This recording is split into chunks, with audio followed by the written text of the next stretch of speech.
A city girl in her heels, made up of small town bones. And she was loud and soft, and somehow it was all at once, and I could not get enough.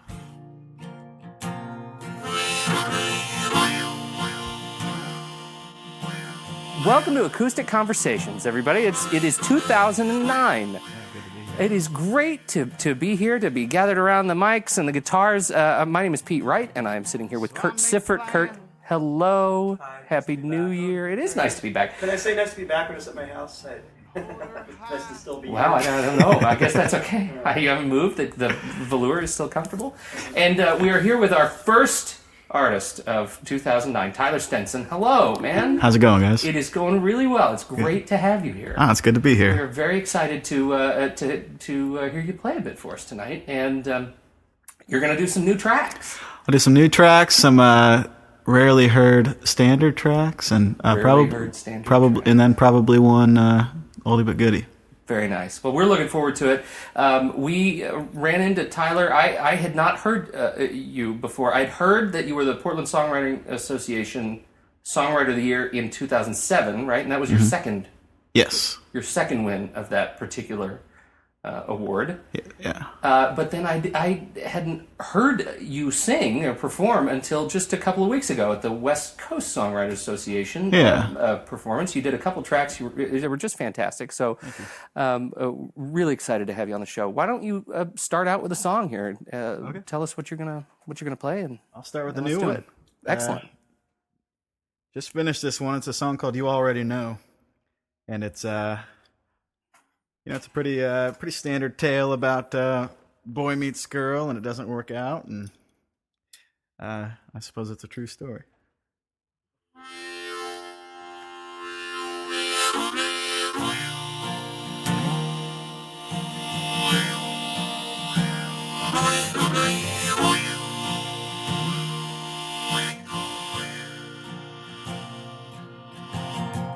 A city girl in her heels,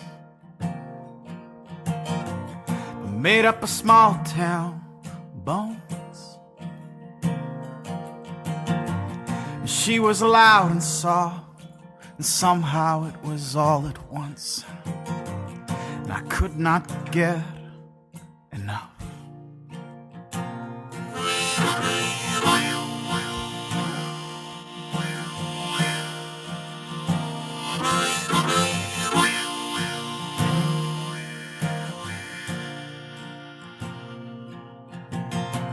So I made plans to go to the grave with her and hold her high until the end.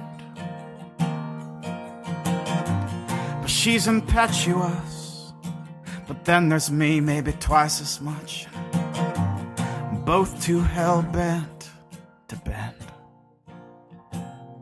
And so there's not room in this town for the both of us, and one of us should get up and go.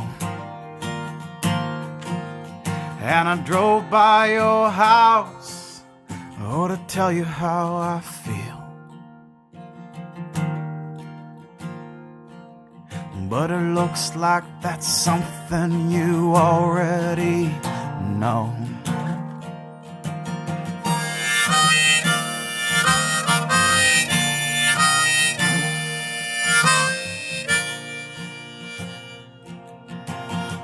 So I made plans, but what's that mean?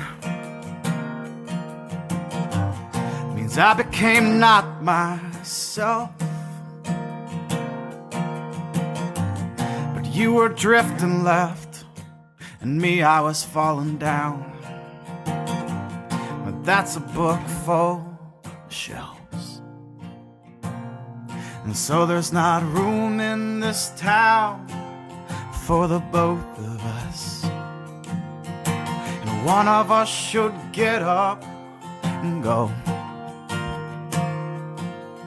And I drove by your house, oh, just to tell you how I feel.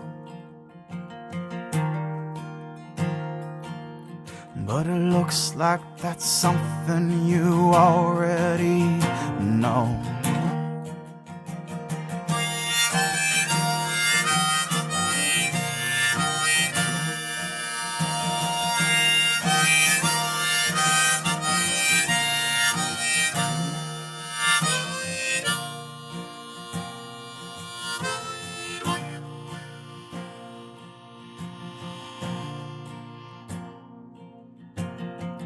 Well, I know now not to make plans.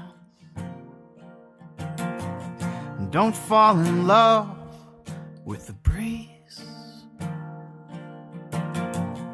Don't start saving for a wedding ring till she says yes in writing. 'Cause she might say, get away, get away. I wish I could, 'cause then I could be all well. I could be all well, and I might finally get some sleep one night, all night, and I might finally cry. And so there's not room in this town for the both of us. And one of us should get up, we should go. And I drove by your house out just to tell you how I feel. But it looks like that's something you already know.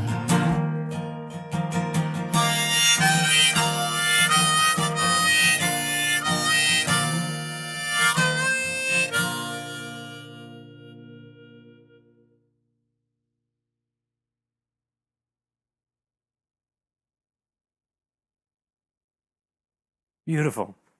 That's fantastic, Todd. That's a brand new one. I want to read you a quote from you, and I'd like you to expand on a little bit, particularly as it relates to that song. Okay. I've never written an emotionally generic song. If it didn't actually happen, it doesn't get mentioned. I don't write about heartache if my heart is whole. I don't write about losing my job if I'm employed. I don't write about being in love if I'm not. Well, I suppose I might have dug myself in a hole years ago. It's still true. But it's one of those things where,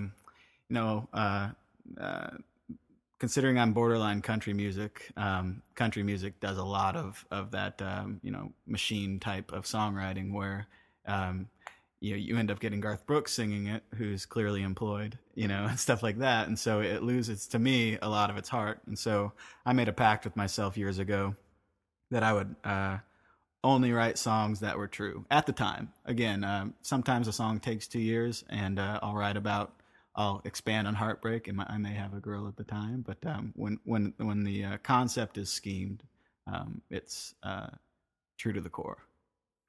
How did those concepts come up for you? Tell us a little bit about your songwriting process. Well, my songwriting process kind of all revolves around one journal. I keep one leather-bound kind of a archival journal, and if I hear a cool word, I'll write it down within it. If I hear a cool phrase, I'll write it down. If I come up with something, I write it down. And I do all of my songwriting within it. And so that song, for example, probably had 8 verses written, and they're all in that book, but I just picked the 3 or 4 that I like the best.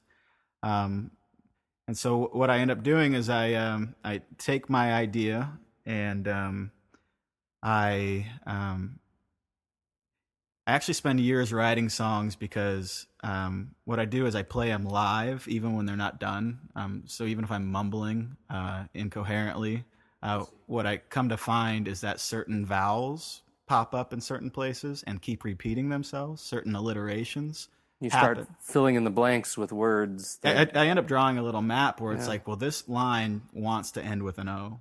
This line wants to have this S and S alliteration within it. And so you start to you have your idea, and then to one up it, you have a roadmap knowing that, oh, this line wants to end with an O, so what word ends with an O, and then, how do I precede that? And so it's actually kind of, again, it takes me years to write a song because I'll come up with the phrase and then I'll ad lib live for 6 months. And I like to think I'm riding the crowd at that point. Like, if I throw something really loud or kind of a over the top alliteration, it called for it at that moment. And then typically after shows, I go home and remember, oh, I liked what I did tonight on that line. And so it becomes official. So even though, it might take a while to write a song, you're pretty prolific. So you're probably working on a whole bunch of different songs at any one time, aren't you? Yeah, I pretty much tried, it's not a set number, but I try to have at least 5 songs going at any given time. So I always feel like I'm making progress. So if I finish a song, I just road trip to Salt Lake for Christmas, and I finished 2 songs that I've been working on for 6 to 8 months at that point. And it's like, yes, I finally finished a song, but there were songs filling in the gaps all along the way. So yeah, I try to have a lot on my plate at once, and which is hard to juggle at the same time. You have to literally think to yourself, I'm going to think about this song tonight. Right. Well, that's the other thing is like, it seems especially as a career gets a little bit more active and you're gigging a lot more, and you find it more and more of a challenge to actually schedule yourself the time to actually be writing. Yeah, I rarely sit down and write a song. It's usually piece by piece, line by line. I do a lot of my writing when I'm driving, and so I'll think of, okay, today I need to think of these 2 lines to finish that stanza, and so it happens. But at the same time, when I am busy, it's my mom's theory, but when you're busy, your creativity is a luxury and it's the first thing to go. And so I don't have the day job anymore. I am a full-time musician, but when I was in the day job and when I was in over my head, with stress and whatnot, I found writer's block was the first to come because, again, like I said, creativity is a luxury at that point, and it's more of a fight for survival in a lot of ways. Yeah, I'm interested in that transition from day job employed struggling musician or struggling to be involved in music, to making the choice and having the planets aligned around being able to quit the day job and go at it full time. Maybe you could do another song for us, and when we come back, you could talk about that. I can do that. This next song I'm going to do is this is actually we'll wait for that. This is an oldie.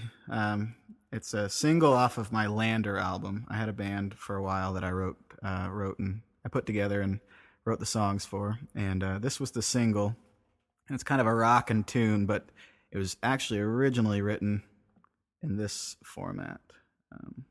It's called Radiate.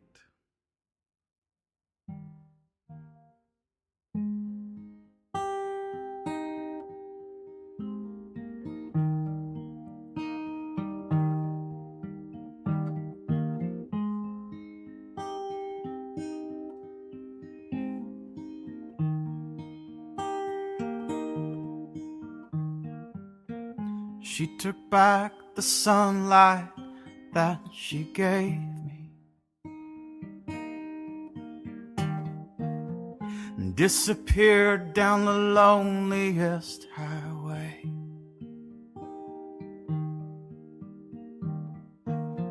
And I am resting low on this day, 'cause somewhere where I'm not, she radiates. And I don't mind, or do I mind? I don't mind, or do I mind?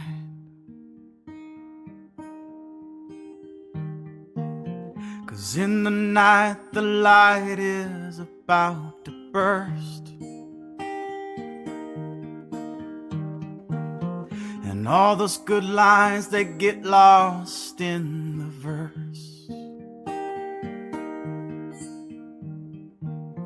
I'm just a subtle glow on the stage. Well, somewhere where I'm not, she radiates. And I don't mind, or do I mind? I don't mind, or do I mind? Oh, oh, oh, oh, oh, oh, oh, oh.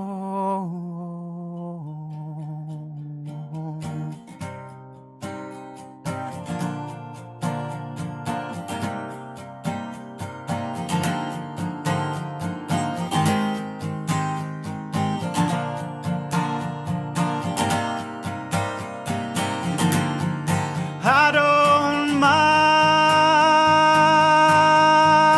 I don't mind,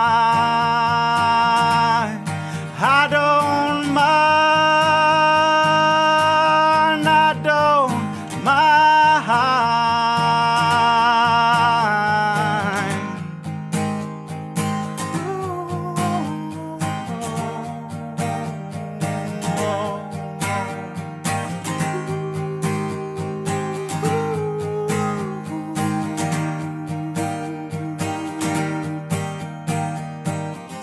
all my days are slowly fading gray.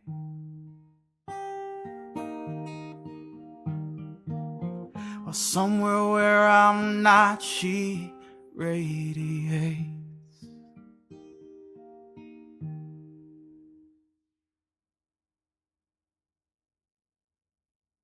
That's Radiate. We're talking to Tyler Stenson. Tyler, that was off you said it's off your Lander album. Was that Orange was Chrome the Sky. Orange Chrome Sky? Yeah, it's the track number one. When did that? When did you release that album? 2006. Again, I put together a band called Lander, and we were together for about a year and a half, and that was the record that came as a result. Let's take it even a step back from that. The first album I could find was your band called Rhetoric Tuesday. Yes.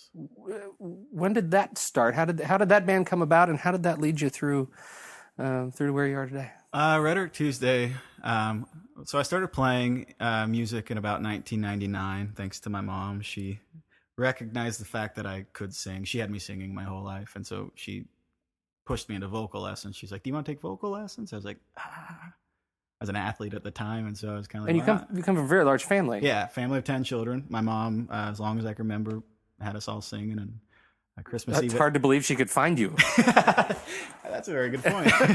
That's true. No, we were all around, and she, as long as I can remember, she had us singing and harmonizing, and so I had the concept of music, and then she put me into vocal lessons, more or less as a kind of a secret hobby of mine, and then I figured, well, this serves me no purpose without an instrument. You know, I'm not going to be choir boy singing in my room type thing. Like I wanted an accompaniment basically. So I picked up the guitar, started playing, and I wrote my first 6 songs, and I recorded an album called Princess Willie in 1999. Is that out there for blackmail? I will not release it. The funny thing is I have friends today who didn't know me, but went to a neighboring high school, and it somehow got into their high school. And so the day they met me and heard my next album, they said, "I know your voice. I know your voice." And that's right. It's the bootleg that wouldn't die. Yeah. Are you from Princess Willie? I was like, "Yes, I am." Which sounds funny, but my favorite movies are Princess Bride and Willy Wonka and the Chocolate Factory. Oh, there you go. And so it wrote itself. Yeah. Oh, you're right. That was a gift. It was a gift, yeah, from up above. Which is brilliant. good. It's arguably better than the movie in a lot of ways. Oh, yeah. I liked it a lot. So I wrote my first 6 songs. I did a Princess Willie with a couple of favorite cover songs on there, and then the summer before I headed off to college, I put together a band. It was my keyboard player, was coincidentally my absolute best friend of all time. And then I had another buddy from the same high school who was an amazing blues guitarist. And then I needed a drummer, so I remember this kid named Tommy in the jazz band in high school, and I literally called his parents' house, said, "Is Tommy around? I need to talk to him."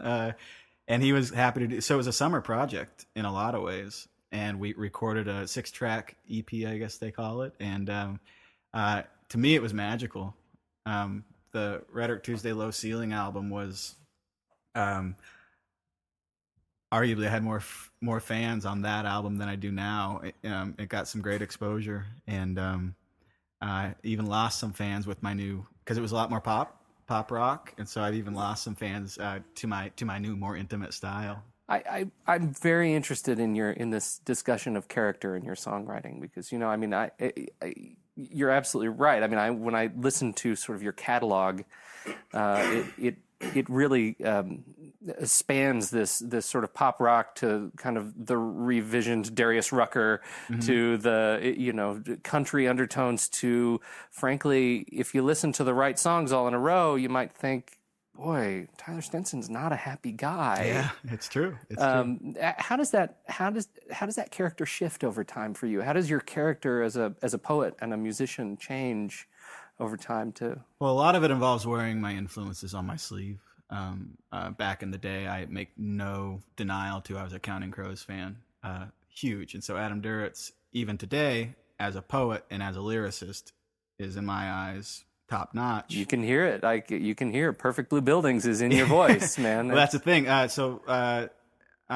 was such a fan, and so the music I was writing was very similar to a Counting Crows vibe.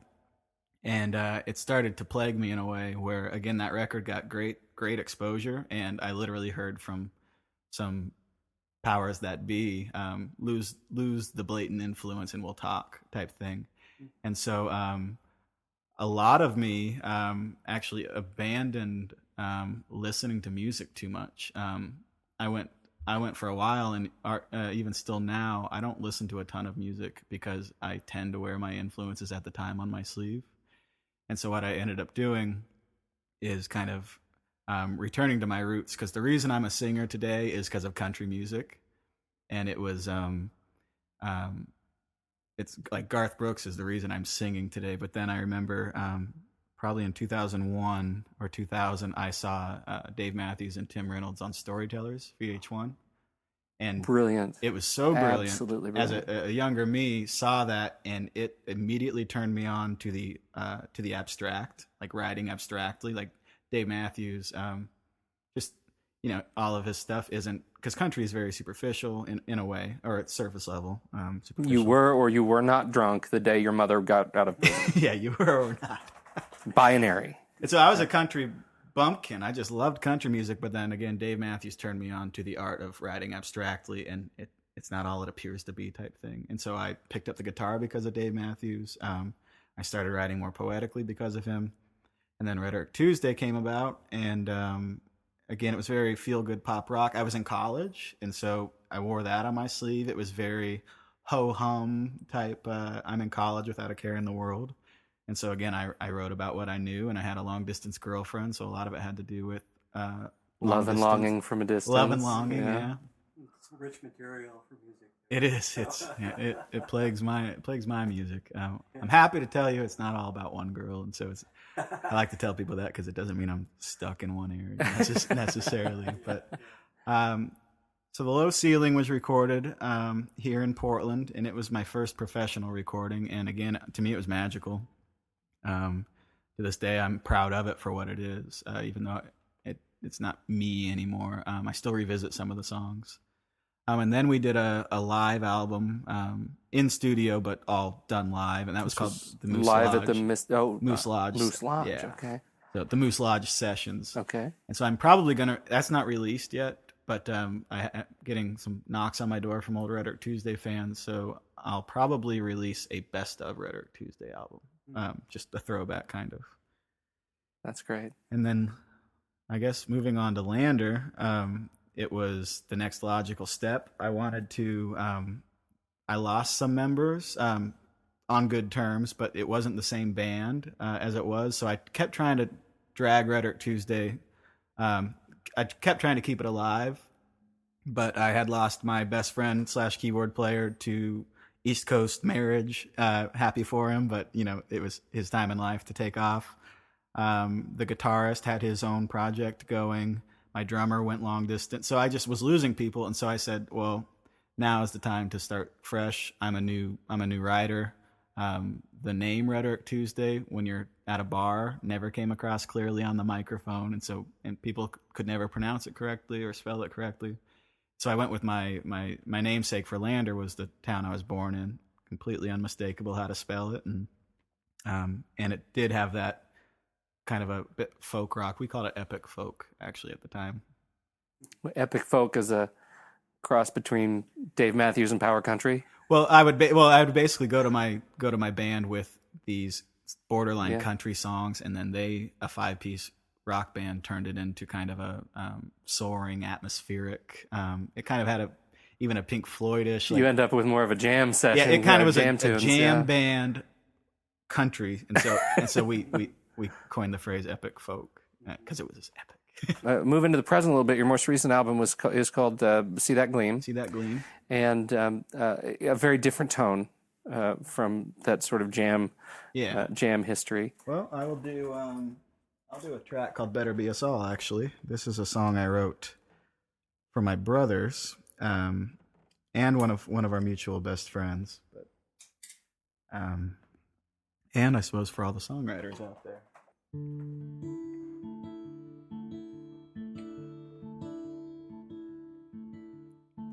An interesting man I know's got the music in his bones. He writes the songs, but he can't stand rock and roll. His name is on his right hand as he hides behind a wall. Somebody's gonna make it, but you know it better be us all. Oh, older brother, he's the dreamer of some dreams. Like he stretched out the gray and he made it green. And I could see myself in him, just a little bit too small. Somebody's gonna make it, but you know it better be us all. Somebody's gonna make it, but you know it better be us all. Somebody's gonna make it, but you know it better be us all. Oh, little brother, you are not the only one. Just don't get burned in the Oklahoma sun. You're trying to get to heaven, I'm just trying not to fall. And somebody's gonna make it, but you know it better be us all.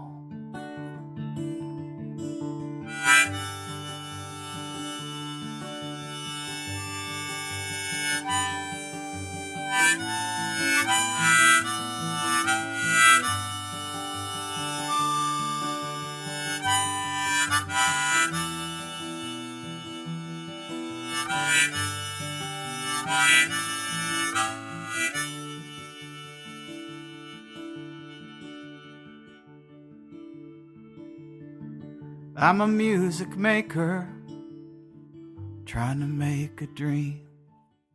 But getting there is as endless as it seems. So I'm going to California, even if I have to crawl. Because somebody's gonna make it, but you know it better be us all. So when I get to California, I'll be giving you a call. Oh, because somebody's gonna make it, but you know it better be us all.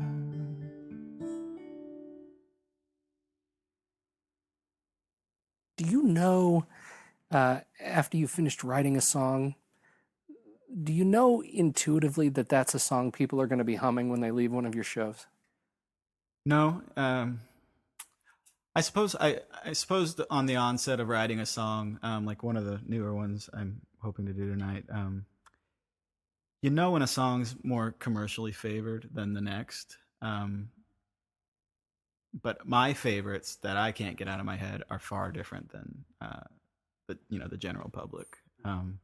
I have my favorites that I'm just like so excited about, but then people come up to me, like that's why I asked you when I walked in today, what were your favorites, and Right. you said "Spinning Me," and that's to me a song that came and went, and I at the time I liked it. Do you aim for like when you're writing? Do you find yourself sometimes aiming to write songs that are in a more commercial direction than other times? No,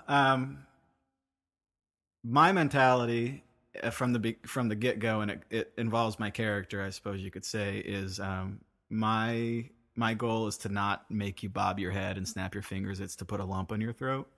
It's because from the day one, the musicians that I'm drawn to were the guys that you could tell spent time on lyric, and you could tell it meant something to them personally. And so again, to a fault, I've stuck to that.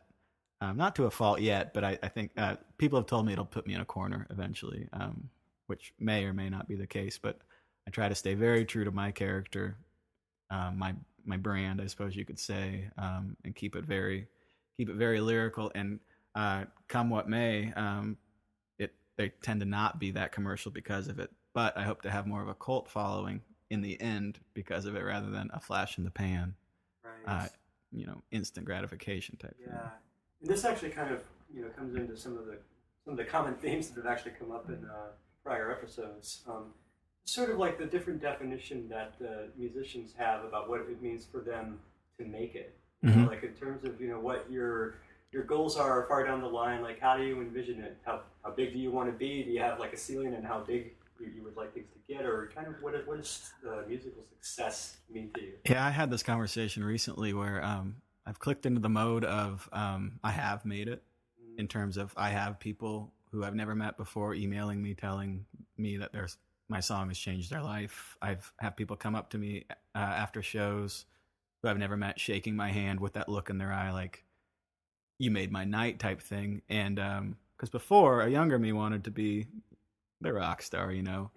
But I've recently clicked in the mode of like, okay, Tyler, how big do you want to go? Because you have made a difference to some people, and if some people think you're a rock star, you are type mentality. But with that said, my goal in life is I'm actually more of a old fashioned guy, where I look forward to wife and kid more than I don't think I want to be playing 300 shows a year.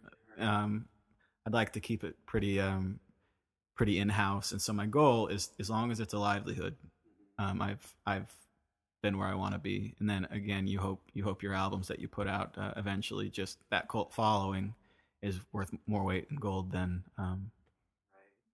millions of, I suppose, screaming teenager type things. We could all use some screaming teenagers. Yeah, I don't want. I don't want to dismiss that. Maybe and maybe throw in some minions. We could use some minions and some throngs. Yeah, I want a couple. Just a few. Well, if you have kids. Yeah, yes, you could breed for minions. That's important. My nieces, for example, are my biggest fans. It's cute, but Nieces are good for that. yes, they are. It's like my family. I have a huge family, so I right away have a huge support base. And I guess to answer your question, I used to have dreams of stardom, but now it seems as long as it's a livelihood and as long as I'm changing some people's lives type thing, rather than I don't need my face on MTV to feel like I've made it. Right, sure. Now, as far as we were talking about this a little earlier, the transition to it being a livelihood. Can you talk a little bit about what that whole transition moment was like, if it was a moment, how long the moment was, when was it? It was a long time in the making. My brother and I had a wallet company that was... This was DB Clay. The wallets was always my brother's baby, and music was always my baby. And worked side by side with him, and it was going absolutely well. But then powers that be, shut us down for a bit. And so though you'll see DB Clay again, I took that as my, well, if I don't do it now, I'll never do it. And so I have the luxury of being a songwriter, to where I can play a venue solo.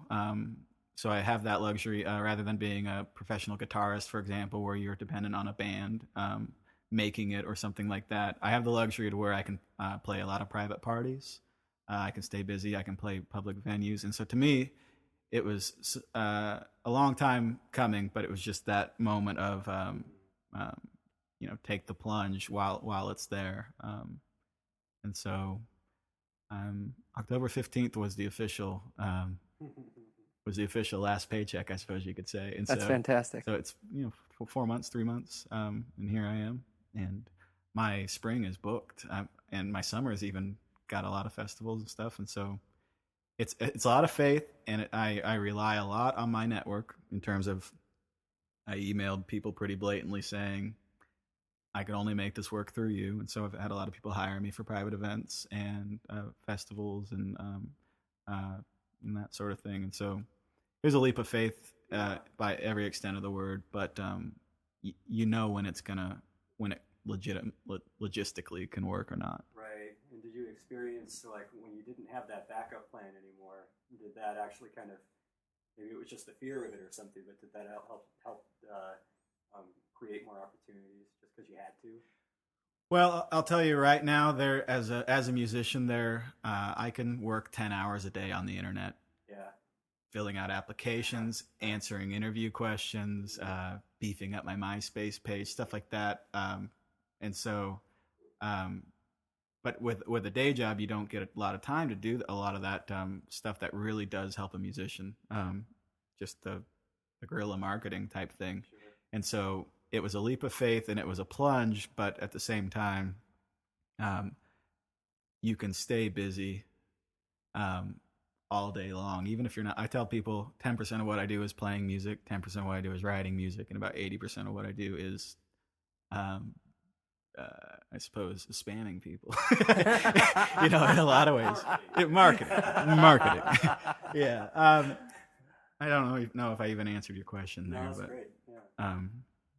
It kind of wrote itself. Let's do one more song now, and when we come back, I'd like to talk a little bit about the difference, sort of the cognitive difference between having a band, being a frontman for a band, and deciding to do it as your own brand. I think that's a really interesting discussion. I'm curious how you got there. I'm going to do a song that's actually called Wyoming. I was born and raised there, and it's one of those very special places to my heart.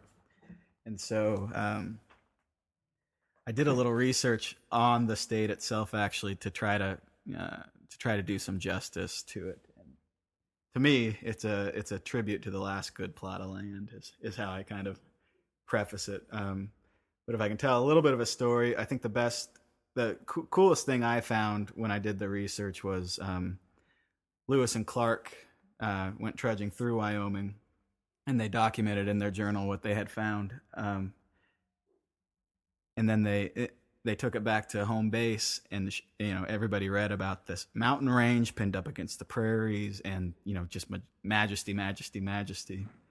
And there were naysayers. That's got to be fiction. A place like that can't exist.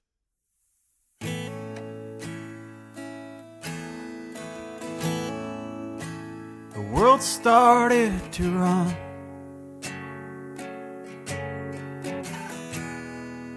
With the turning of the sun.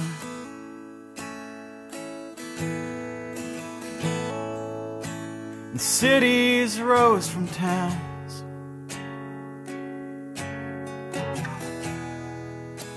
And quiet turned to sound.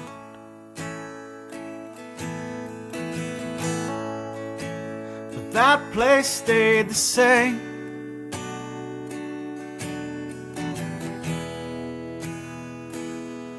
That's Wyoming.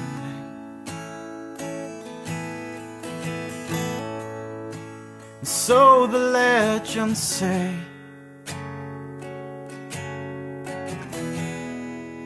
that explorers tried to explain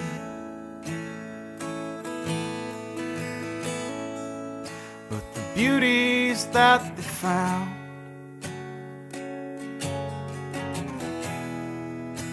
Were too much to write down.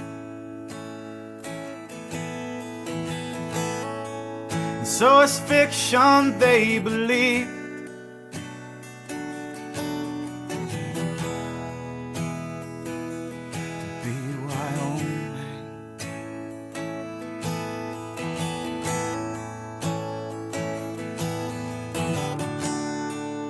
Oh, the clearest sunny day could quickly turn to rain, but we don't mind because all of the sweetest smells remain.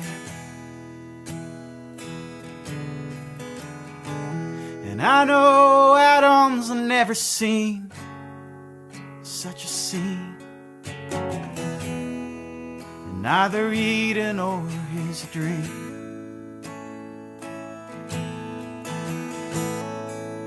Even Eve would stop to stare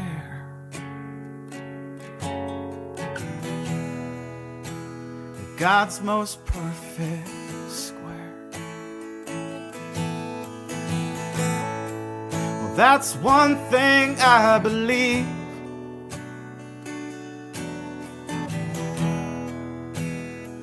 Is He made Wyoming.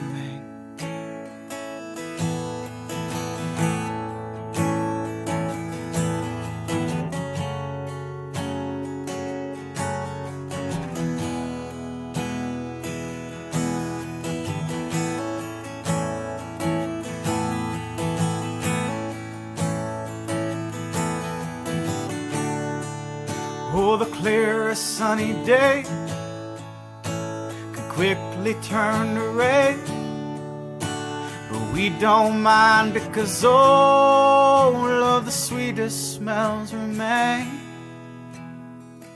Hey.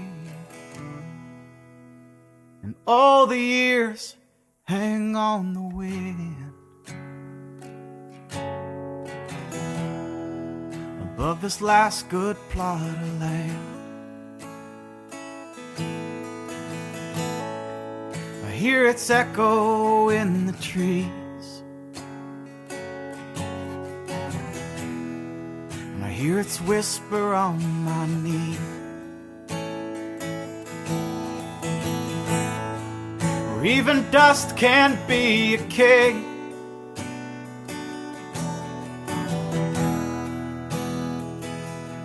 In Wyoming, yeah, even dust can't be a king.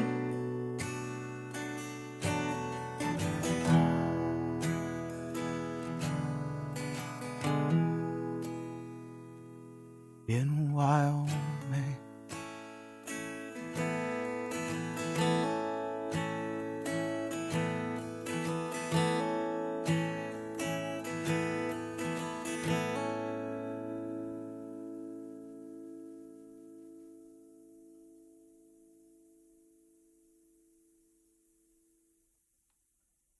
It's Wyoming by Tyler Stenson. Tyler, that's fantastic. That's a new one? No, or that's a new song. That's yeah. a new song?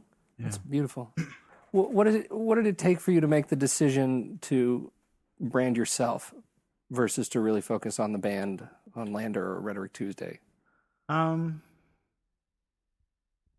of a lot of a series of hit and miss occasions. Kind of a lot of to put it dramatically, broken hopes type thing where I built Rhetoric Tuesday up to a solid following, and then it eventually, the natural tendency for things is to crumble, and so it fell, and then so I switched over to Lander, and then that was another series of build it up, high hopes, and then certain things didn't work out, and so I had essentially built two brands that eventually failed.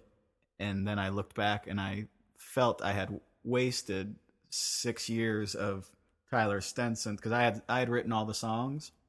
They were both essentially my projects. I compiled them from start to finish and saw them through. And so at the very end, I said to myself, Tyler, you were the constant through it all. why don't you just go as Tyler Stenson? Therefore, no more wasted time, no more misspellings, that sort of thing. It just, to me, it just returned to the basics is what it was. So what's next for you? What does 2009 bring you? What were your resolutions? My resolutions for 2009 is to record a music video, which I'm halfway through.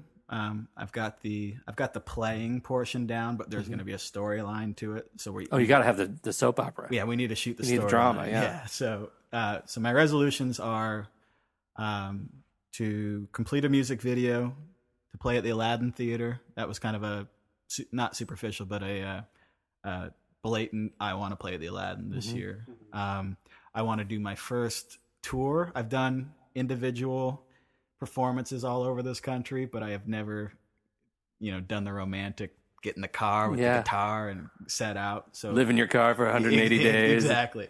I figure while I'm young and while I'm single, it's time to do that. Because again, Portland has been great, but other than the internet folk, I'm not out there type thing.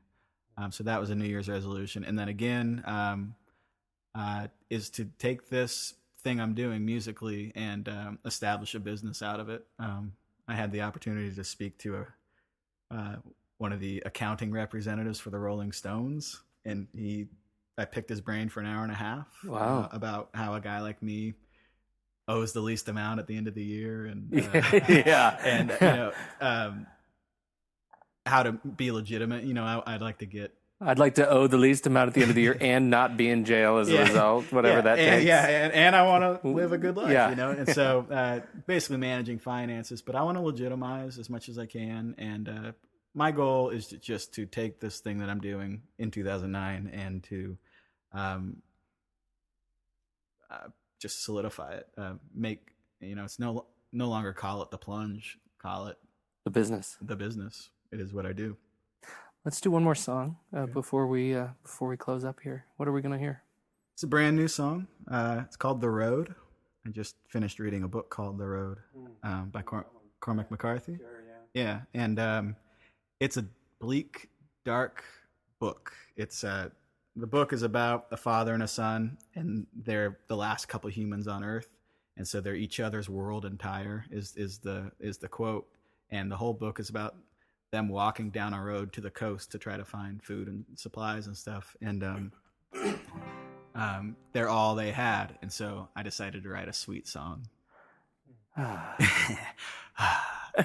decided to write a sweet song about, who would I want to walk about the end down? of the world. Yeah. Who would I want to walk down the road with? If I was the last person on Earth, who would I want to walk down the road with? So it's called The Road. Where I am, I can see where I need to be. But it's a long way down and it's 1,000,000 miles from me. But never once did the distance daunt a rambling man. So I lead with my boot heels followed by an empty hand. But honey, I'm not the type of guy that believes in fate.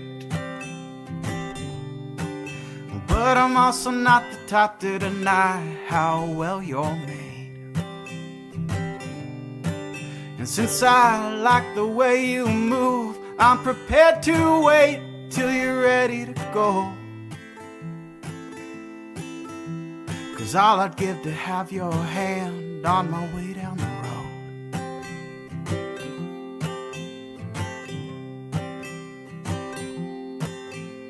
Alone I'm fine, but with you I got all I need.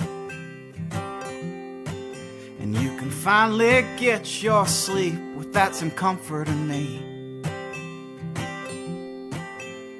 And when you wake, we'll head out for the beautiful sunset. The one that looks like you, all pretty pink and violet. But honey, I'm not the type of guy that believes in fate. But I'm also not the top to deny how well you're made. And since I love the way you move, I'm prepared to wait till you're ready to go. 'Cause all I'd give to have your hand on my way down the road.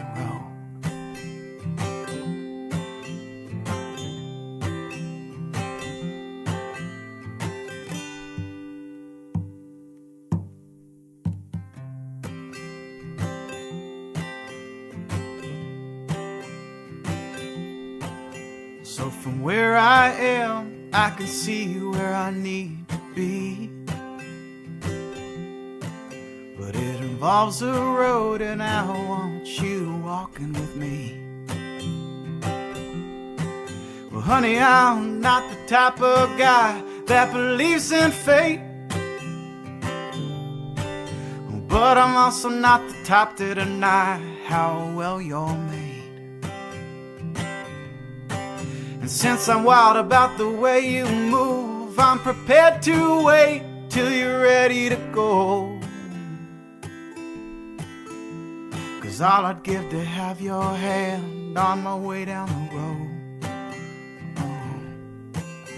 Oh, 'cause all I'd give to have your hand on my way down the road.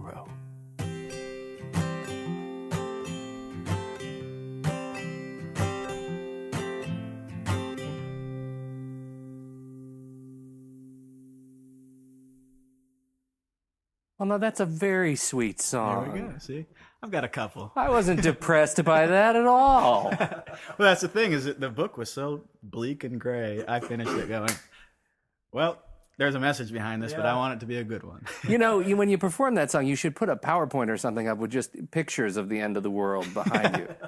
Because I think this is, let me show you my inspiration behind the sweetest song I've ever written. Yeah, you should know that this is actually a pretty gray song, but great book, though. That's fantastic. Tyler Stenson, thank you so much. Where do people find you? Well, if they want to find more of you, where would they go? First and foremost, tylerstenson.com. And that will point you to any website I've ever been a part of. Mine, but then it'll point you to my CD Baby, where you can buy all my music, iTunes, where you can buy all my music. And that's probably the best place, tylerstenson.com. And I do want to be specific because of the challenges you have been through. And while people will likely have to search hard for Princess Willie, the band names you're searching for are Rhetoric Tuesday, Lander, and then Tyler Stenson and Lander. Yes. And then just plain Tyler Stenson. And then you can get all of them. Yeah. Well, if you go to tylerstenson.com, I've made a catalog. I made a point of pointing out this is Rhetoric Tuesday era, this is the Lander era, etc. And it's a whole geological chain of. It is. I'm trying to find how to blend them all together because they are all my Rhetoric Tuesday is my CD, you know. And so, well, and it's all great music. It is all great music. I really appreciate you stopping by and I'm happy to do it. Thanks, guys. Hanging out with us. It's been a real treat. Yeah, thank you very much. It's been a ton of fun. Visit the website. Follow us on at acousticconversations.com. Follow us on Twitter. We just set up the Twitter account for the show this year, AC Convo, and I think I have one follower, and it's my other Twitter account because I set it up like 2 hours ago. Oh. Yeah. So definitely follow that for news of releases of the show and new tracks as they are available on the website. That would be a good thing. You can find Kurt. Where can people find you? KurtSiffert.com. KurtSiffert.com. Probably the best, Don't start Okay. You can find me at fifthandmain.com. Follow me on Twitter at Pete Wright. And other than that, thank you so much for listening, and we'll see you next time. She might say, get away, get away. I wish I could, 'cause then I could be all well. I could be all well, and I might finally get some sleep one night, all night, and I might finally cry. And so there's not room in this town for the both of us, and one of us should get up, we should go. And I drove by your house out just to tell you how I feel. But it looks like that's something you already know.